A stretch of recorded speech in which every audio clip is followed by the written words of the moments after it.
కూడా నమస్కారం అండి. అందరికన్నా ముందు అనంత కరుణామయుడు అపార కృపాసుడు అయినటువంటి భగవంతునికి శతకోటి ధన్యవాదాలు తెలియజేస్తున్నాను. జూన్ 15వ తారీఖు నుంచి ఏదైతే ఎస్ఐఆర్ ప్రక్రియ మొదలైందో అందరికన్నా ముందు మైనారిటీ హక్కుల పరిరక్షణ సమితి రాజకీయ పార్టీలు కూడా ఈ డిమాండ్ చేయకముందే మీరు మీడియా మిత్రులందరూ కూడాను సహకారంతో ఆ రోజున ఎన్నికల అధికారి గారిని మనం వెళ్ళి కలిసి దీన్ని ఇంకొంచెం ఎక్స్టెండ్ చేయాలి అని చెప్పేసి మనం ఒక డిమాండ్ అనేది రేస్ చేయడం జరిగింది. దాని తర్వాత అన్ని రాజకీయ పార్టీలు కూడాను ఆ డిమాండ్ని అందుకున్నాయి. అల్హమ్దులిల్లా ఈ రోజున కూడాను ఇవాళ 14th జూలై కాబట్టి ఇవాళ లాస్ట్ డే. ఎలాగైనా కానీ ఇంకొక నెల రోజులైనా కానీ పెంపొందించాలి, దీన్ని పెంచాలి అని చెప్పేసి మనం డిమాండ్ చేద్దాం అని చెప్పేసి మీడియా సమావేశం ఇన్వైట్ చేయడం జరిగింది. ఇంతలోనే మనకి ఎన్నికల అధికారి దగ్గర నుంచి అఫీషియల్ ప్రెస్ స్టేట్మెంట్ అనేది వచ్చింది.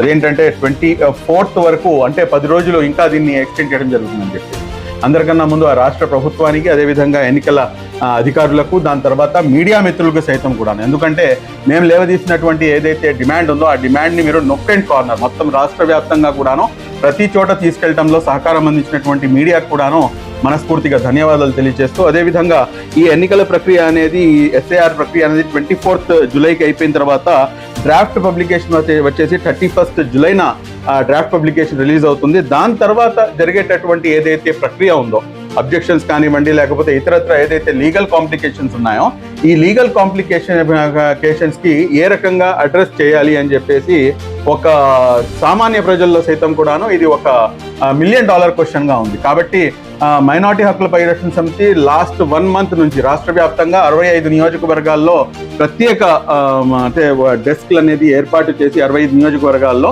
కేవలం మైనారిటీ వర్గానికే కాకుండా, ఎందుకంటే ఎస్ఐఆర్ ప్రక్రియ అనేది అందరికీ, కానీ మైనారిటీ ముస్లిమ్స్ అయితే కొంచెం ప్యానిక్ అవుతున్నారు కాబట్టి దానికి ఇంకొంచెం ఎక్కువ కాన్సన్ట్రేట్ చేయడం జరిగింది. కాబట్టి అన్ని చోట్ల కూడాను 65 నియోజకవర్గాల్లో ఈ యొక్క స్పెషల్ డెస్క్లు అనేది ఏర్పాటు చేసి కార్యక్రమాన్ని నిర్వహించడం జరిగింది. రానున్న రోజుల్లో మా యొక్క మైనారిటీ హక్కుల పరిరక్షణ సమితి యొక్క సర్వీసెస్ని ఇంకా కాస్త ముందుకు ఎక్స్టెండ్ చేస్తూ రాష్ట్ర వ్యాప్తంగా ఒక 20 members అఫీషియల్ మన ఎవరైతే న్యాయవాదులు ఉన్నారో, రాష్ట్ర వ్యాప్తంగా ఉన్నటువంటి న్యాయవాద సోదరులు ఎవరైతే ఉన్నారో, మన మైనారిటీ హక్కుల పరిరక్షణ సమితికి హైకోర్టులో ఉన్నటువంటి మన ఏమంటారు న్యాయవాది అబ్దుల్ సలీం గారు, ఆయన అధ్యక్షతన మనం అందరం కూడాను ఒక లీగల్ టీం అనేది ఏర్పాటు చేయడం జరుగుతుంది.